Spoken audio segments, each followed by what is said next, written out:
Time now, though, for Pick Six, brought to you by BetMGM. Place your moneyline prop parlay and same-game parlay bets at BetMGM. Download the app today. Please gamble responsibly. These lines, as always, subject to change.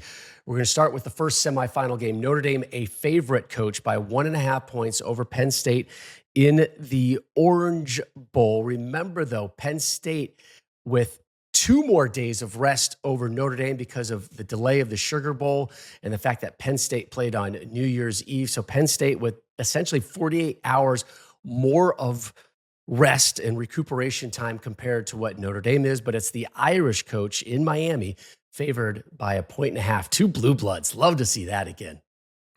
Yeah, and I'm looking at can you imagine this is what's happened? And if I'm the coach at either one of these places, I might head down to Miami a little early. Notre Dame, it feels like 5 degrees. You can go indoors, but the game's going to be played outside.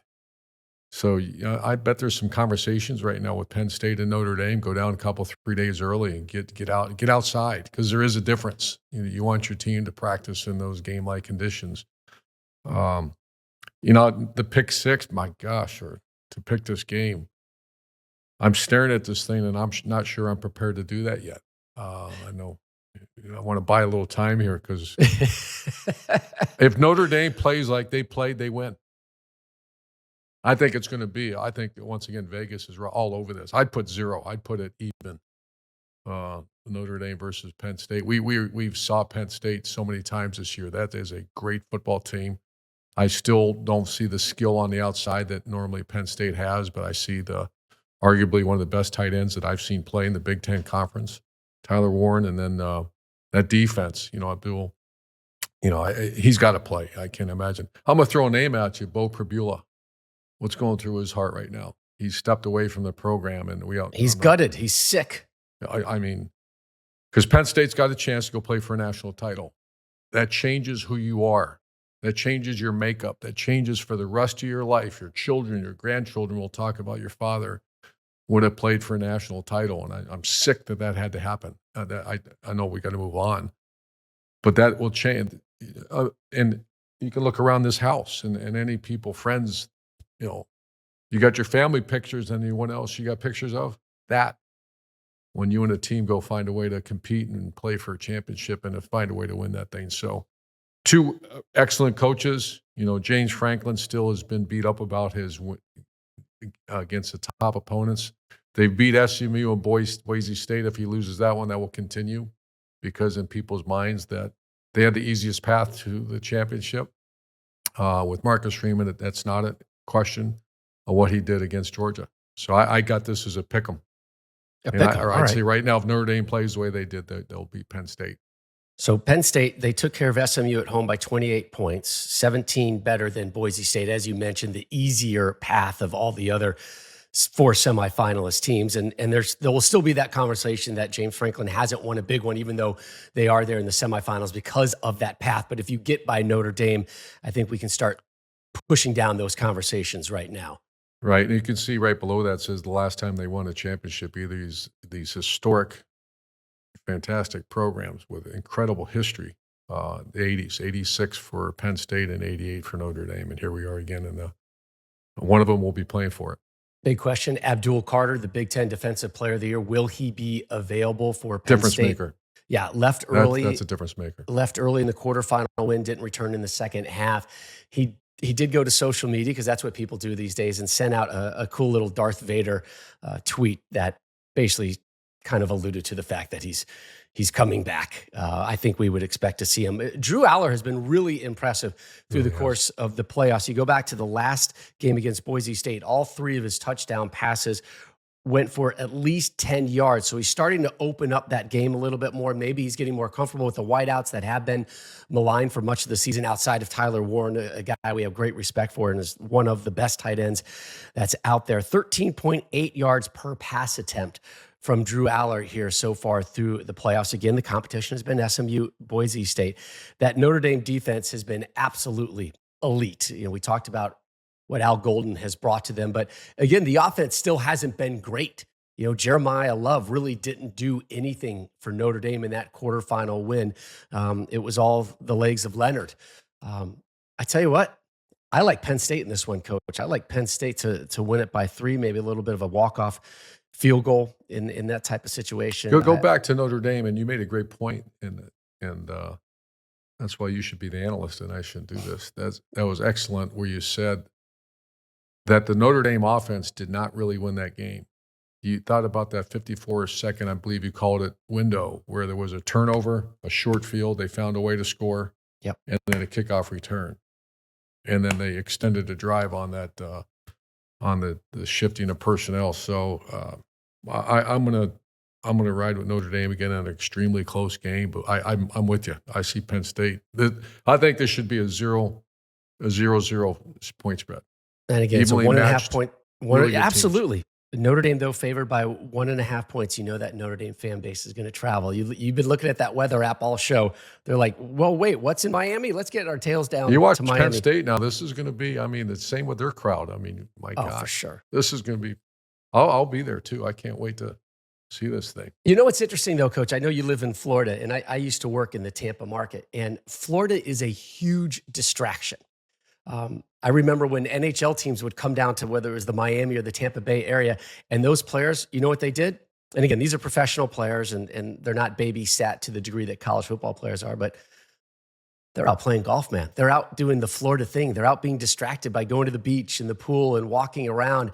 And sometimes Florida can distract you, right, with all the options that are out there. And it's a bit of a home field advantage, whether it's football or baseball or basketball or hockey.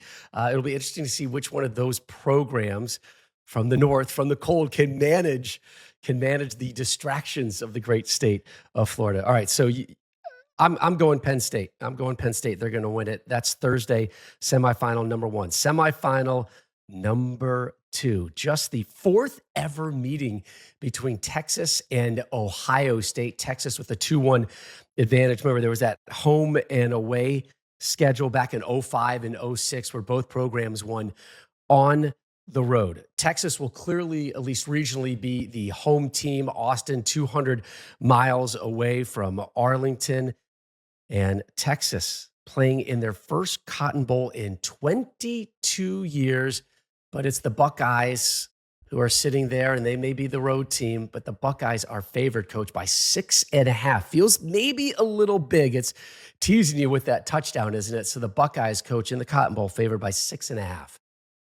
Yeah, if Team A, we talked about Georgia, if Team A shows up, this will be a wrap. Ohio State will lift the gold trophy. If their best players, the best roster in the country plays like the best roster in the country, they'll be national champs in a few weeks, and we're witnessing it. I witnessed it in person the last 2 weeks, and it's not, they took Tennessee, and I stood right there, and it wasn't even, Rob, when I say it wasn't even close, it was not close. 25-point win, 42-17. And it was more. It was worse than that in person. It felt bigger. And then the game against Oregon, it was much worse in person. I was just, once again, standing there watching it, and Oregon, number 1 team in the country. After the Wolverine game, I actually said Oregon to win the national title because my understanding is Ohio State simplified things with the offensive line. That's the one area that has struggled. Every player in Ohio State will be playing in the national football. Every player. The offensive line maybe, there might be a player or two that won't play, but I'm sure they'll be on a roster. But every skilled player on Ohio State will be, I think, playing substantially in the National Football League. That's how good they are.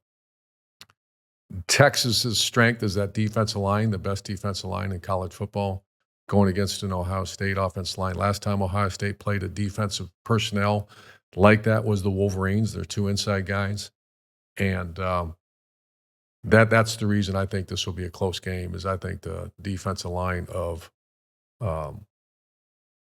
the Texas Longhorns will keep this thing close, because I think the skill, if they Chip Kelly has in a bit of rhythm the last 2 weeks, all that conservative non-creativity and not getting your best players the ball, the criticism, but that, by the way, was justifiable against the Wolverines, is not there anymore. The last 2 weeks, unbelievable.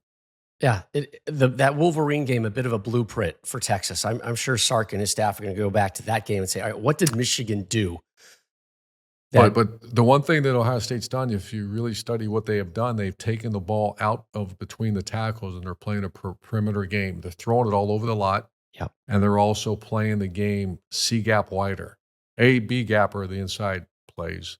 And for some reason, that was a big part of the game plan against Wolverines in mismatches. So, watch for Ohio State to C gap wider is what they've done in the run game and obviously the throw game. And they have started strong and they've started aggressively. Take a look at the first quarter numbers from their 2 playoff games.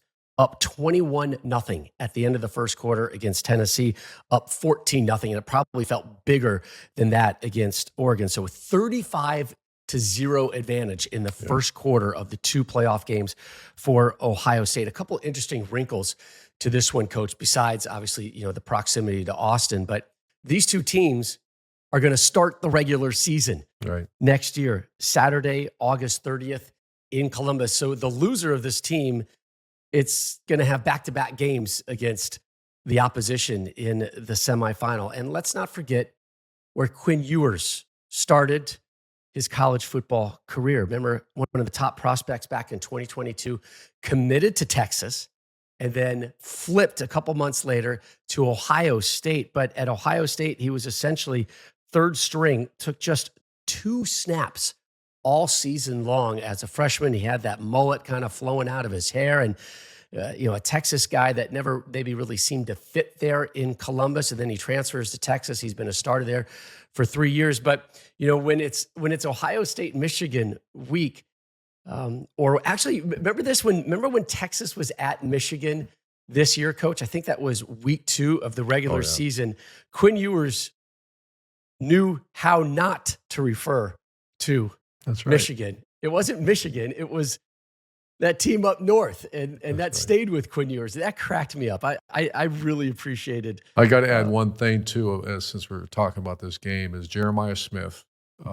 Next level dude. I made a comment, can you throw the ball a guy to, I never have. I had a guy like Percy Harvin. I probably should have thrown it to him more.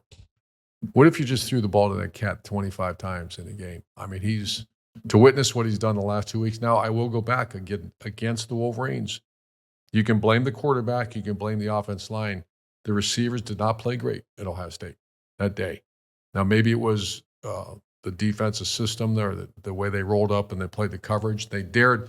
What the Wolverines did is they played a lot of too high and doubled the receivers and dared the Buckeyes to run the ball.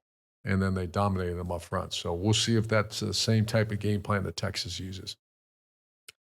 My guess is they're going to pay a little bit more attention to Jeremiah Smith than you leave than number Oregon 4 did. by yourself.